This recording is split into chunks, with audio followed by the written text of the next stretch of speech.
আসসালামু আলাইকুম। প্রিয় দর্শক, আপনারা নিশ্চয়ই খেয়াল করেছেন যে গত দুদিন ধরে একটা ঘটনা, যারা নাকি বিশেষ করে গাবতলী এলাকায় থাকেন তারা জানেন, এবং আজকে এটা বিভিন্ন মিডিয়াতে এসেছে যে গাবতলীর গরুর হাটের ইজারা নিয়ে কি একটা ভয়ঙ্কর কাণ্ড কারখানা চলছে, একটা নির্লজ্জ বেহায়াপনা চলছে আমি বলবো। এই গরুর হাটের ইজারা দেওয়ার জন্য যে প্রতিষ্ঠান সর্বোচ্চ দরদাতা হয়েছিল তাকে নানা ছুতা নাতায় আমার এখানে যে নতুন যে প্রশাসক নিয়োগ করা হয়েছে মোহাম্মদ এজাজকে, এই ভদ্রলোককে যে কেন এখানে প্রশাসক নিয়োগ করা হয়েছে, কোন যোগ্যতায় নিয়োগ করা হয়েছে, এটা এখনো আমার কাছে মানে আমি বুঝে উঠতে পারি না। যাক, সে আলোচনা আমি একটু পরে আসছি। তো যিনি সর্বোচ্চ কর দিয়ে দরদাতা হয়েছেন তাকে দেওয়া হয়নি কাজটা, বলে কি ওটা নাকি পদ্ধতিগত ভুল আছে। ঠিক আছে, পদ্ধতিগত ভুল আছে, তারপর কি করছেন উনি নিজেদের লোক দিয়ে ওটা দিয়ে এখন অন্তর্বর্তীকালীন হিসাবে মানে নতুন করে আবার ইজারা দিবেন, সেটা ডাকবেন, ডাকতে ডাকতে আগামী কোরবানি ঈদ চলে যাবে, কোরবানি ঈদের পরে আসবে কেউ একদম টাকাটা কি হবে। যদি কোরবানি ঈদই চলে যায়, এই হাটের ইজারার সবচেয়ে বড় ইনকামটা হয় কোরবানি ঈদকে কেন্দ্র করে। এখন যদি কোরবানির ঈদ চলে যায়, তারপরে কি সেই টাকাটা আসবে? সেই দর আর কেউ দিবে না। সর্বোচ্চ দরদাতা প্রায় 22 কোটি টাকা দর দিয়েছিলেন, কিন্তু সেটা বাদ দিয়ে এখন উনি উনার লোক দিয়ে তুলতেছেন। যদি 22 কোটি টাকা হয়ে থাকে, সেক্ষেত্রে দেখা যায় আমাদের ভ্যাট ট্যাট সমস্ত যোগ করলে পরে যে টাকাটা হয়, তখন দেখা যায় দৈনিক ওখান থেকে ইজারা উঠে প্রায় 7 লাখ টাকার মতো দৈনিক হিসাবে। আর উনি এখন করছেন কি, খাস আদায় করছেন, ওনার লোকজন দিয়ে খাস আদায় করছেন, এবং সেখানে হচ্ছে গত 6 দিনে উঠছে 5 লাখ টাকা। বুঝলেন এই ব্যাপারটা? মানে হরিলুটের কোন অবস্থা। এবং আরো ইন্টারেস্টিং হলো যে এই কাজটা যারা করছেন তারা হলো ওই দরপত্রের অংশ নিয়েছিলেন, তার মধ্যে যিনি তৃতীয় হয়েছেন তাদের লোকজন, মানে যাদেরকে এজাজ সাহেব দিতে চেয়েছিলেন, মানে উনি যাদেরকে দেওয়ার জন্য আগ্রহ প্রকাশ করেছিলেন, ওনারা বোধহয় বিট করেছিল 14 লাখ সামথিং, 14 কোটি সামথিং, আর সেখানে সর্বোচ্চ দর উঠে গেছে 22 কোটি টাকা। তাহলে তখন তো এটা হবে না। 22 কোটি যে দিয়েছে তাকে না দিতে পারবেন না, অতএব এটা বাতিল। বাতিল করে উনি কি বললেন যে একটা এই ধরনের বিজ্ঞপ্তি দিলে পরে সে নাকি সেন্ট্রাল প্রকিউরমেন্ট টেকনিক্যাল ইউনিট নামে একটা সব প্রতিষ্ঠান আছে, তাদেরকে এটা নাকি চেক করে নিতে হবে, সেই চেক করিয়ে নেওয়া হয় নাই, অতএব এটা চলবে না। মানে এই ধরনের কাজ, এই ধরনের এই দর মানে আপনার গাবতলীর দরপত্রে এর আগে কখনো প্রয়োজন পড়েনি, এটা এজাজ সাহেব আবিষ্কার করেছেন। মূল লক্ষ্যটা কি? মূল লক্ষ্যটা হলো যে ঈদের পর আগ পর্যন্ত, ঈদ পর্যন্ত আর কোনো ইজারাই দিবেন না ওখানে উনি, ওনার লোক দিয়ে খাস লোক দিয়ে উঠাবেন, টাকাই টাকা। তো এরকম একজন লোককে এখানে প্রশাসক কে নিয়োগ করলো? দেখুন, এই প্রশাসক নিয়ে, সিটি কর্পোরেশন প্রশাসক নিয়ে নানা ধরনের নাটক কিন্তু আমরা দেখছি। আমি একটু আগে থেকে বলি, ডিটেল বলা প্রয়োজন আছে বলে আমি মনে করি। 5ই আগস্টের পর এই নতুন অন্তর্বর্তীকালীন সরকার দায়িত্বে এসে সমস্ত সিটি কর্পোরেশনের মেয়র যারা হয়েছিল তাদেরকে বাতিল করে দিলেন, কমিশনারদেরকে বাতিল করে দিলেন, পৌরসভা যেটা আছে মানে মিউনিসিপ্যালিটি, সেগুলো সব বাতিল করে দিলেন, কমিশনারদেরও বাতিল করে দিলেন। কিন্তু দেখেন, কমিশনার কিন্তু একটা নির্দলীয় পদ ছিল, এটা কিন্তু কোনো মার্কা নিয়ে কাজ করেনি। যারা মেয়র হয়েছে, মেয়ররা মার্কা ছিল, কিন্তু কমিশনারদের কোনো মার্কা ছিল না। কমিশনার বাদ এরা সবাই নাকি স্বৈরাচারের দোষর। তাহলে আপনি ইউপি চেয়ারম্যানগুলিতে, যেগুলো নাকি চেয়ারম্যান পদগুলিতে নৌকা মার্কা অথবা অন্য কোনো মার্কা দলীয় প্রতীক দিয়ে যারা জিতেছিল, তাদেরটা বাতিল করলেন না কেন? কোনো জবাব নেই। ইচ্ছে হলো করে দিলেন। আচ্ছা, করে দিলেন, করে যে দিলেন, তারপর আপনারা কি করলেন? বিভিন্ন জায়গায় প্রশাসক নিয়োগ করলেন। প্রশাসক কারা? সরকারি কর্মকর্তারা। ভালো কথা, এটা হলো এক ধরনের জবাবদিহিতা আছে। কেউ অন্যায় করলে তার হয়তো কেউ ধরতে পারবে, সরকারি কর্মকর্তা হিসেবে তার বিরুদ্ধে ব্যবস্থা নেওয়া যাবে, এগুলো সব ঠিক আছে। কিন্তু ঢাকা উত্তরে প্রশাসক নিয়োগ করা হলো একজন বেসরকারি ব্যক্তিকে, যার কোনো ধরনের এ ধরনের প্রশাসনিক কোনো অভিজ্ঞতাই নাই। তাকে কেন নিয়োগ করা হলো কেউ জানে না। কে নিয়োগ করলেন? এই স্থানীয় সরকার মন্ত্রণালয়ের যিনি উপদেষ্টা আছেন আসিফ মোহাম্মদ সজীব ভুইয়া, তিনি জনপ্রশাসন মন্ত্রণালয়ের সচিবকে নিজে হাতে চিঠি লিখেছেন। আমি সেই চিঠিটা একটু আমাদের পড়ে শোনাই, তাহলে বুঝবেন।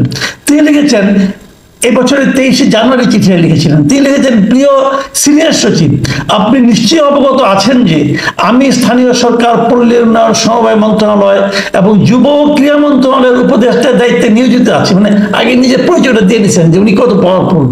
তারপরে বলছেন, আপনার অবগতির জন্য জানাচ্ছি যে স্থানীয় সরকার বিভাগের ঢাকা উত্তর সিটি কর্পোরেশনের কার্যাদি সম্পূর্ণকরণের জন্য প্রশাসক হিসাবে একজন দক্ষ ও অভিজ্ঞ কর্মকর্তা প্রদান করা প্রয়োজন। ভালো কথা। জনাব Mohammad Ejaz, chairman, river and delta research centre, Sher-e-Bangla Nagar, Dhaka, একজন দক্ষ ও অভিজ্ঞ কর্মকর্তা। উনি যে দক্ষ এবং অভিজ্ঞ কর্মকর্তা, এটা আসিফ আহমদ সাহেব জানলেন কিভাবে? উনি কখন ওনার সঙ্গে কাজ করেছেন? নাকি ওনার যে কাজ, ওনার যে এনজিও, সেই এনজিওটা এই ধরনের কাজের সঙ্গে সম্পৃক্ত ছিল কখনো? জীবনেও না। উনি কি বলছেন? তিনি কর্মজীবনে অনেক গুরুত্বপূর্ণ কাজের সঙ্গে যুক্ত ছিলেন। কি কি গুরুত্বপূর্ণ কাজের সঙ্গে যুক্ত ছিলেন আমি আসিফ মাহমুদ সজীব বিভাগে চ্যালেঞ্জ দিয়ে বলতে চাই, আপনি বলুন উনি কি কি গুরুত্বপূর্ণ কাজ করছেন এই জীবনে। তারপর বলতেছে, তাকে ঢাকা উত্তর সিটি কর্পোরেশনের প্রশাসক হিসেবে প্রদান করা হলে এই প্রতিষ্ঠানের কাজের গতি বৃদ্ধি সহ প্রতিষ্ঠানের ভাবমূর্তি উজ্জ্বল হবে বলে আমি মনে করি। উজ্জ্বল হয়েছে? গরুর মাঠ দিয়ে তো ছেঁড়া পেড়া বাড়িয়ে ফেলেছে, লেজে উপর অবস্থা। একটা গরুর মাঠের ইজারা ঠিক দিয়েছে যে যিনি নাকি এলোমেলো অবস্থা করে ফেলেন, তার কারণে নাকি ভাবমূর্তি উজ্জ্বল হচ্ছে সিটি কর্পোরেশনের। এই ধরনের লোক উপদেষ্টাও হয়েছে, এই ধরনের লোক প্রশাসক হয়েছে সিটি কর্পোরেশনে, নগর পিতা হয়েছে। সিটি কর্পোরেশন ঢাকার রাজধানীর কেন্দ্রস্থলে সবচেয়ে গুরুত্বপূর্ণ যে সিটি কর্পোরেশন, তার প্রশাসক হয়েছে এই ধরনের লোক, যার অতীত কর্মকাণ্ড সম্বন্ধে সুস্পষ্ট কোনো ধারণা কারো নাই। এই যে ওনার যে এনজিওটা, river and delta research centre, এটা সম্বন্ধে কার কি ধারণা আছে? এর ওয়েবসাইটে যান না, যাই দেখেন, এদের দেখলে আপনার হাসি উঠবে। একটা মোহাম্মদপুর এখানে একটা অফিস দিয়ে তারা এটা করতেছে। উনি এক সময় নদীর দালাল, নদী নিয়ে অনেক কাজকর্ম করেছেন, যে কাজকর্মগুলো করেছেন সেগুলো বলার চেয়ে না বলা ভালো। ওনার সম্বন্ধে অনেক খবরই জানি আমরা। যারা বাংলাদেশের নদী নিয়ে কাজ করেন জিজ্ঞাসা করে দেখবেন এদের সেবার ইমেজটা কি। হ্যাঁ, ওনার দুজন খুব পছন্দ, ওনাকে পছন্দ করেন, ওনার সঙ্গে খুব ভালো সম্পর্ক, এরকম আরো দুজন অবশ্য মানে উপদেষ্টা আছেন, তাদের তদবিরে যে হয়েছে এটা আমরা জানি। এই লোককে দিচ্ছে এই কাজ করতে। আচ্ছা ঠিক আছে, আসিফ মাহমুদ সাহেব তাকে দিচ্ছেন। আসিফ মাহমুদ সাহেব আবার কি বলতেছেন এখন দেখেন। এই যে চট্টগ্রামে মামলা করে আপনার সিটি কর্পোরেশনের মেয়র হিসেবে শাহাদাত সাহেব হলেন, বিএনপির প্রার্থী ছিলেন উনি, আদালত তাকে নিয়োগ করলো। ভালো কথা। ঢাকা সিটি কর্পোরেশনে ইশরাক হোসেনকে আদালত রায় দিল যে এখন ইশরাক হোসেন মেয়র হবে। এইগুলি নিয়ে কিন্তু আবার আসিফ মাহমুদ সাহেবের বিরাট আপত্তি। গত কয়েকদিন আগে, গত শুক্রবারে এই আসিফ মাহমুদ সাহেব একটা কথা বলেছেন, খুব মারাত্মক কথা। কিন্তু ওনার বক্তব্য হলো এই যে হয়েছে পট পরিবর্তনের মাধ্যমে যারা নাকি মানে আপনার পরিবর্তনের পর নির্বাচন আগে হেরে এখন আদালতের মাধ্যমে যারা এসেছে, তাদের ব্যাপারে আসিফ মাহমুদের বক্তব্য হলো এই আদালতের মাধ্যমে আসা নাকি আগের নির্বাচনটাকে জাস্টিফাই করা। এটা হলো ওনার বক্তব্য। অতএব তাদের নাকি পলিটিক্যাল পার্টিগুলি নাকি উচিত হয়নি, ওই ধরনের মন্তব্যটি করেছেন। যদি উচিত না হয়ে থাকে, ভালো কথা, উচিত হয়নি, তাহলে কিভাবে করলে উচিত হতো? আদালত বলতেছে ওনার মেয়র হওয়া উচিত, আর আপনি বলতেছেন এটা নাকি পলিটিক্যাল পার্টিগুলি উচিত হয়নি। তাহলে কোনটা উচিত? আপনি যেটাকে নিয়োগ দিয়েছেন, ভাই আপনার লজিকটা কি এটা বুঝান না। আপনি একজন লোকে নিয়োগ দিয়েছেন, তাকে নিয়োগ দেওয়ার পেছনে আপনি কি লজিক কাজ করেছে? আপনার মনে হয়েছে, আপনি কে হে ভাই? আপনি মনে করলে আপনার ইচ্ছা অনুযায়ী দেশ চলবে, আপনার ইচ্ছা অনুযায়ী ঢাকা সিটি কর্পোরেশন চলবে? আপনি এই ধরনের ইচ্ছা পোষণ করার যোগ্যতা রাখেন? কিভাবে রাখেন? কোন যোগ্যতা রাখেন আপনি? আপনি কি ব্যাপারে এক্সপার্ট? আমরা কতগুলি আনারি লোকের হাতে দেশের দায়িত্ব দিয়ে বসে আছি, ওদের লজ্জা শরম নাই, লজিক তো বাদের কথা। এখন আমি আসিফ মাহমুদকে বলবো, আপনার যদি আত্মসম্মান থেকে থাকে তাহলে আপনি যাকে সুপারিশ করেছেন তার কর্মকাণ্ডের বিচার করেন, পারলে পরে পারবেন? দেশে যে রাজস্ব ব্যয় হচ্ছে, যেখানে প্রতিদিন 7 লাখ টাকা আসতো, সেখানে যে 6 দিনে 5 লাখ টাকা আসলো, তার আপনি কি ব্যাখ্যা দিবেন? তার কি ব্যাখ্যা দেবেন? 6 দিনে আশা করা ছিল 42 লাখ টাকা, সেখানে আসছে 5 লাখ টাকা। লুটপাট হচ্ছে, এবং লুটপাট কারা করছে? ওরা আবার এসে আবার জড়িত লোকাল কিছু বিএনপির পান্ডারা। তো এই তো দেশ এইভাবে চলছে। এই অপচয়ের দায় কে নিবে? আমি মনে করি এ সমস্ত ব্যাপারে সরকারের এবং প্রধান উপদেষ্টারও নজর দেওয়া উচিত।